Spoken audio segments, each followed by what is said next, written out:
લોકસભાની ચૂંટણી 2024 આ જ વર્ષે થવાની છે અને ચૂંટણીને હવે માત્ર 4 મહિના જેટલો જ સમય બચ્યો છે. તેવાની અંદર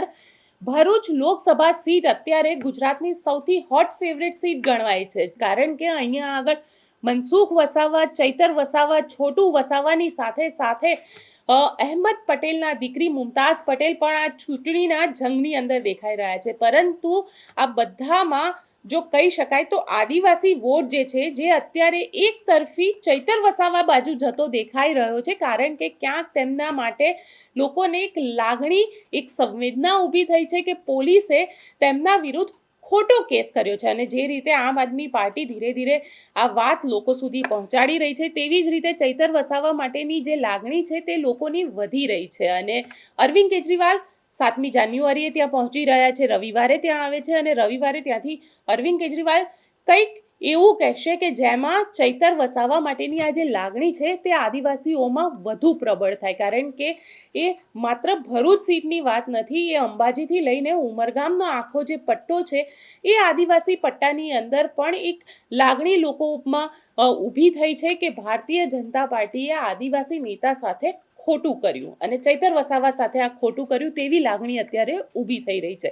સતત બીજેપી મહેનત કરી રહી છે કે ચૈતર વસાવા આમ આદમી પાર્ટીને છોડીને ભારતીય જનતા પાર્ટીમાં જોઈન કરે, પરંતુ જો ચૈતર વસાવા ભારતીય જનતા પાર્ટી જોઈન ન કરે તો પ્લાન બી ભારતીય જનતા પાર્ટીનો તૈયાર છે. અને આ પ્લાન બી જે છે તે છોટુ વસાવા છે. કહેવાય રહ્યું છે કે છોટુ વસાવાના દીકરા મહેશ વસાવા જે છે તે પણ બની શકે કે લોકસભાની ચૂંટણી પહેલા ભારતીય જનતા પાર્ટી જોઈન કરી શકે, અને મહેશ વસાવા જો ભારતીય જનતા પાર્ટી જોઈન નહીં કરે તો અપક્ષ તરીકે ત્યાંથી ફોર્મ ભરશે. તેમની જે ભારતીય ટ્રાઇબલ પાર્ટી છે તેમાંથી તે ફોર્મ ભરશે અને તેઓ પણ લોકસભાની જે ચૂંટણી છે તે લડશે. અને જો ચૂંટણી લડશે તો ક્યાંક આદિવાસી વોટ જે છે તે ડિવાઈડ થશે, અને આદિવાસી વોટ જે ડિવાઈડ થશે તેમાં સૌથી વધારે ફાયદો જે છે તે અત્યારે એવું કહેવાય રહ્યું છે કે ભારતીય જનતા પાર્ટીને મળી શકે. એટલે ભારતીય જનતા પાર્ટીએ હવે પ્લાન બી ઉપર કામ કરવાનું શરૂ કરી દીધું છે અને આ પ્લાન બી જે છે તે છોટુ વસાવા છે. હવે છોટુ વસાવા કઈ રીતે આ પ્લાનને સક્સેસ કરે છે, કારણ કે વિધાનસભાની ચૂંટણી જે ઝઘડિયાનોમાં દબદબો હતો છોટુ વસાવાનો તે હારી ગયા હતા, પરંતુ હા એટલું ચોક્કસ છે કે તેમના પુત્ર દિલીપ વસાવા જે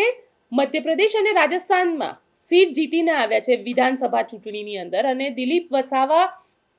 મહેશ વસાવા અને છોટુ વસાવા ત્રણેય ભેગા થઈ અને આદિવાસી રાજનીતિમાં કયું નવું પ્રાણ ફૂંકે છે તે પણ જોવાનું દિલચસ્પ થશે, કારણ કે જે રીતે રાજનીતિ અત્યારે જઈ રહી છે એક તરફ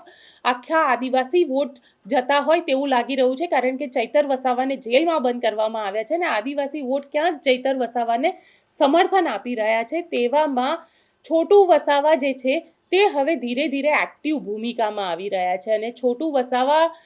માની શકાય કે છોટુ વસાવા જો લોકસભા ચૂંટણી લડવાનું એલાન કરે અને તેમના દીકરા મહેશ વસાવા કે દિલીપ વસાવાને મેદાનમાં ઉતારે તો આદિવાસી વોટ જે છે તે ચોક્કસથી ડિવાઈડ થાય, ત્યાં આગળ એક પાર્ટ પડે અને તેનો ફાયદો જે છે સીધો ફાયદો બીજેપી લઈ શકે. આપ શું વિચારો છો કે આદિવાસી વોટ બેંકમાં છોટુ વસાવા એક અહેમ ભૂમિકા અદા કરશે, કારણ કે લોકસભાની ચૂંટણી છે, ચૈતર વસાવાના જે વોટ છે તેમાં આ છોટુ વસાવા જે છે તે ભાગલા પડાવી શકશે? આપ શું વિચારી રહ્યા છો? કોમેન્ટ બોક્સમાં ચોક્કસથી જણાવજો અને અમારી ચેનલ નિર્ભય ન્યૂઝને લાઇક, શેર અને સબસ્ક્રાઇબ કરવાનું ભૂલશો નહીં. આભાર.